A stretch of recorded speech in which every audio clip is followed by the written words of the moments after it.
Chers amis, bonjour. Nous sommes le jeudi 26 septembre 2024. Il est 10 heures. Quelques news de l'Arménie, de l'Artsakh et de la diaspora arménienne.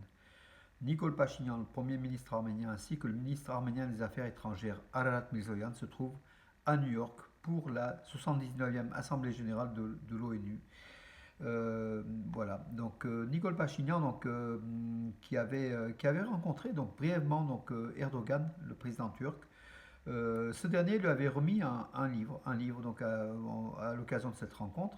Quel est le thème de ce livre? C'est un livre plutôt philosophique, hein, Erdogan qui se prend un petit peu pour un philosophe et qui affirme donc les conditions pour la paix, enfin la paix dans le monde. Enfin, il professe la paix, la prospérité dans le monde, et puis sa façon de voir comment le Conseil de sécurité de l'ONU doit agir, réagir pour faire la paix, de divers éléments.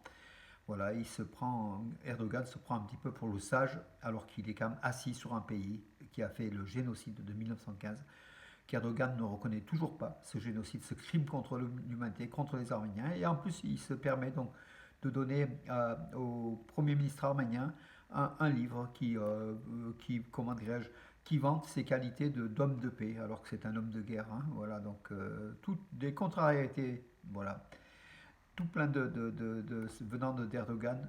Et puis, Pachinian accepte bien évidemment, l'Arménie est pressée de faire la paix avec la Turquie et avec l'Azerbaïdjan.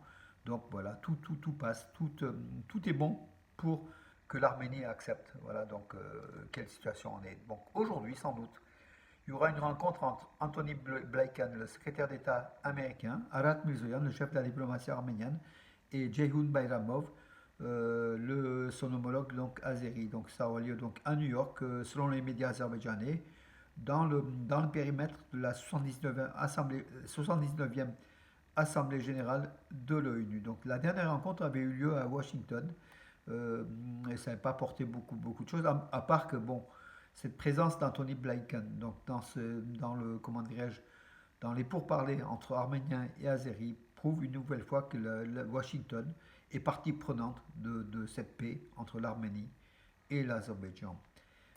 C'est aussi une bonne chose pour l'Arménie que les États-Unis mettent aussi le nez, en absence de la Russie bien évidemment, qui fait la guerre à l'Ukraine et qui est très loin, qui profite plutôt à l'Azerbaïdjan et à la Turquie, donc le régime de Poutine aujourd'hui qui a lâché son allié arménien.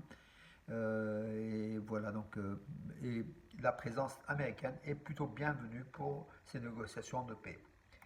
D'ailleurs, il existe actuellement une réelle possibilité de conclure un traité de paix, a affirmé donc hier Arad Mirzoyan, en rencontrant la chef de la diplomatie allemande, Annalena Baerbock. Voilà, Mirzoyan est pessimiste pour justement les pourparlers de paix. Et c'est une vraie occasion. L'Allemagne pousse à cela aussi, un soutien tant l'Arménie que l'Azerbaïdjan pour cette paix.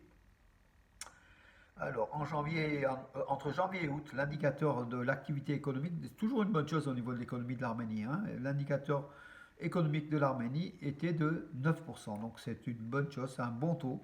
L'Arménie progresse, donc l'économie de l'Arménie progresse à une allure très rapide et ça continue. Voilà, c'est un petit peu le miracle, hein, c'est le miracle arménien en fait, hein, malgré tout ce qui arrive autour de l'Arménie, sa protection, sa sécurité, l'agression turco-azérie, le lâchage de la Russie, le bienfait de l'Arménie, c'est son économie qui est brillante, qui est toujours brillante et qui reste à des taux indicateurs importants. Donc c'est une bonne chose pour cela. Au moins on a ça, mes amis. C'est grâce à vous et à nous qui nous rendons donc régulièrement en Arménie pour faire prospérer l'économie de l'Arménie. Déjà par le tourisme, on fait progresser. Voilà, vous le savez aussi, je le dis tout le temps. Allez en Arménie. Oui, toujours hier à l'ONU, en fait, hein, lors de la 79e Assemblée générale de l'ONU, Arat Mirzoyan, le chef de la diplomatie arménienne, a fait un discours.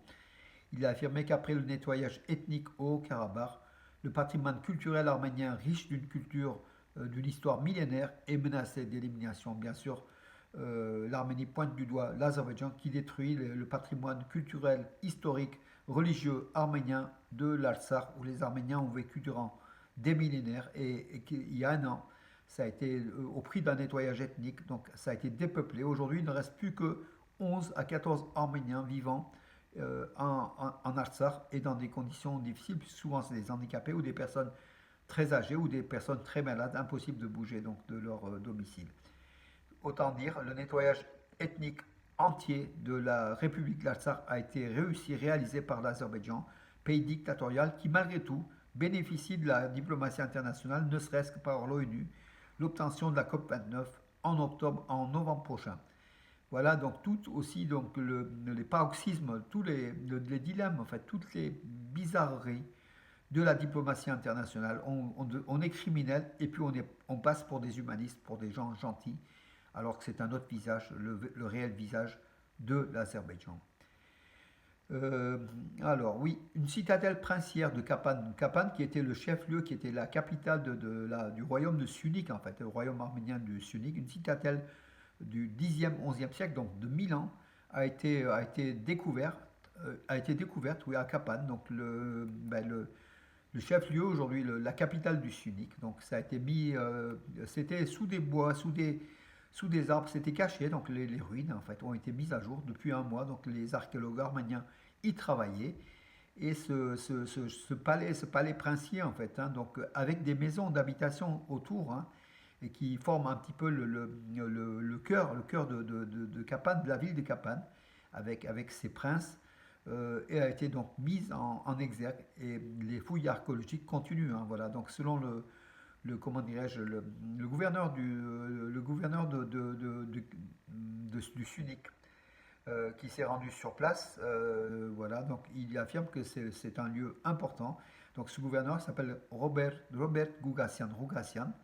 Voilà, il a eu le soutien financier du Fonds de développement d'investissement du SUNIC et de l'association de cuivre molybdène de Zankezoul pour ses fouilles archéologiques qui continuent. Cette ville médiévale va devenir un centre touristique de Kapan, va attirer encore plus de touristes d'après le gouverneur. Voilà mes amis. Et à signaler que c'est l'un des seuls bâtiments publics restants dans la région de Sunik, à part les églises hein, qui restent, dont on connaît Datev, hein, le plus connu, mais d'autres aussi, des églises, des monastères, des bâtiments publics, il n'y en a plus parce que tout a été, comment dirais-je, du fait des invasions. Le Sunik a souvent été attaqué et tout a été comment, détruit ou en état de ruine. Et aujourd'hui, que l'Arménie essaye de mettre en valeur par des fouilles archéologiques et pour le développement du tourisme et puis l'histoire hein, d'archéologie arménienne, le patrimoine arménien est là, dans le Sunik.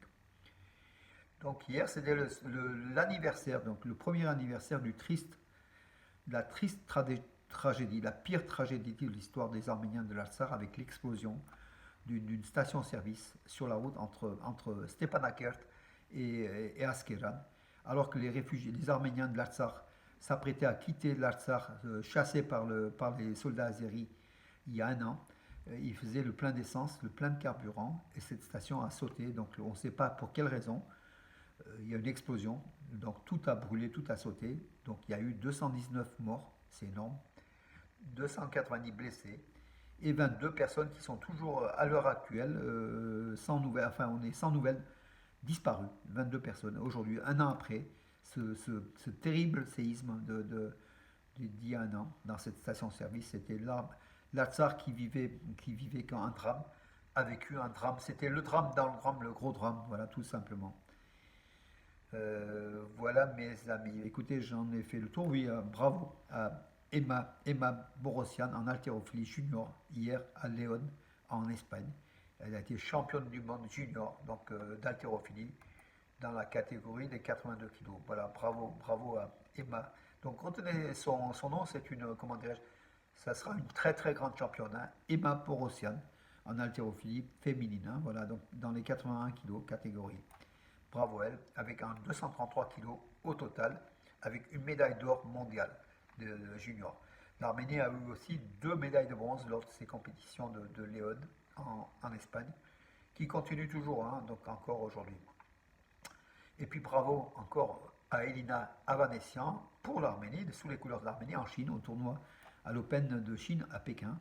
Elle a passé le cap du premier tour. Par contre, le deuxième tour, aujourd'hui, elle sera aujourd'hui ou demain plutôt, elle affrontera la numéro 13 mondiale, donc ce sera une autre paire de manches en fait. Yelena Ostapenko qui concourt sous des couleurs je crois que Ostapenko, c'est un nom russe ou ukrainien, mais elle n'est pas pour l'Ukraine, donc elle est sous un autre l'adversaire l'Autrichienne, pardon, voilà. Donc, elle a fui encore, elle a passé donc le pays. Aujourd'hui, c'est sous les couleurs de l'Autriche, numéro 13 mondial. Elina Vanessian, l'Arménienne, est numéro 47 mondial. Et elle progresse, bien sûr, en espérant une victoire. Voilà mes amis pour aujourd'hui, j'en ai terminé. Je vous donne rendez-vous à demain et puis bonne journée. Une journée donc aujourd'hui sombre, pluvieuse, mais bon, c'est comme ça, c'est l'automne. À demain mes amis.